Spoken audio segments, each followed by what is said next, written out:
It is also worth noting that this nascent media industry has been on a veritable roller coaster ride since its inception. گزشتہ دہائی میں پاکستان کے نوآموز آزاد media کو بہت سی مشکلات کا سامنا رہا ہے، جن میں بہترین معاشی حالات سے بدترین معیشت تک، مارشل لاء سے غیر مستحکم جمہوریت تک، ملکی تاریخ کی 2 بدترین قدرتی آفات، 3 بڑے سیاسی قتل اور بڑھتی ہوئی دہشت گردی اور انتہا پسندی پر رپورٹنگ کی ذمہ داریاں شامل ہیں۔ ہما یوسف ایک پاکستانی صحافی ہیں۔ یہاں واشنگٹن میں ووڈرو ولسن سینٹر نامی ایک تھنک ٹینک میں پاکستان کے آزاد میڈیا کے پاکستانی معاشرے اور سیاست پر اثرات کے حوالے سے بات کرتے ہوئے ان کا کہنا تھا کہ پاکستان میں میڈیا نے نہایت تیزی سے ترقی کی ہے اور مجموعی طور پر اس ترقی کے مثبت اثرات مرتب ہوئے ہیں۔ Pakistani media has become extremely diligent about following through on stories and Pakistani media نے حساس سیاسی اور معاشرتی معاملات پر نہایت سرگرمی سے رپورٹنگ کی ہے۔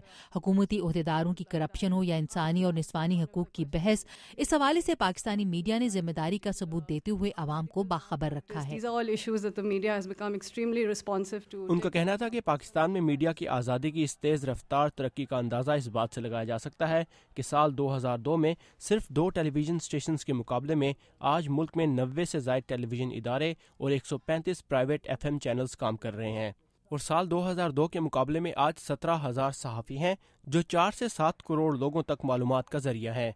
لیکن بعض ماہرین کے مطابق ان صحافیوں کی باقاعدہ تربیت نہ ہونے کے باعث صحافت کے معیار پر برا اثر پڑا ہے اور اس ترقی نے کچھ مسائل کو بھی جنم دیا ہے۔ مثال دیا تھا کہ جب لوگ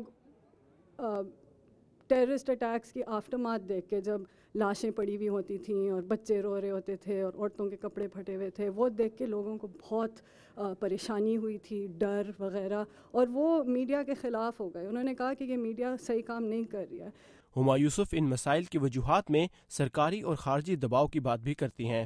پاکستان میں یہ پرابلم ہے کہ جب صحافی کوئی سٹوری کرتا ہے تو ایک تو ہماری سیاسی پارٹیوں سے پریشر آتا ہے کہ آپ غلط رپورٹنگ کر رہے ہیں، ہمارے خلاف رپورٹنگ کر رہے ہیں، یہ نہ کریں۔ فوج کی طرف سے تھوڑا سا پریشر آتا ہے کہ پاکستانی میڈیا فوج کو اپنے آپریشنز میں سپورٹ کر رہے ہیں جب وہ ملیٹنٹس کے خلاف آپریشنز کر رہے ہیں فاٹا میں، یا کسی غیر ملک کے انٹریکشنز میں وہ پھر تھوڑا سا زیادہ پریشر ڈالتے ہیں صحافیوں پہ کہ آپ کسی ایک اسٹیبلشمنٹ کی لائن پہ رکھیں۔ گفتگو میں شامل مقامی صحافیوں کا کہنا تھا کہ ان تمام مسائل کے باوجود پاکستان کا میڈیا بہت سے دوسرے ملکوں کے میڈیا کے مقابلے میں آزاد تصور کیا جا سکتا ہے۔ دیکھیں، یہ پاکستانی میڈیا کی بلیسنگ ہے کہ ہم یہاں پہ آ کے پاکستان کو کتنا ہارشلی کرٹیسائز کرتے ہیں، ہم کسی سے ڈرتے نہیں ہیں۔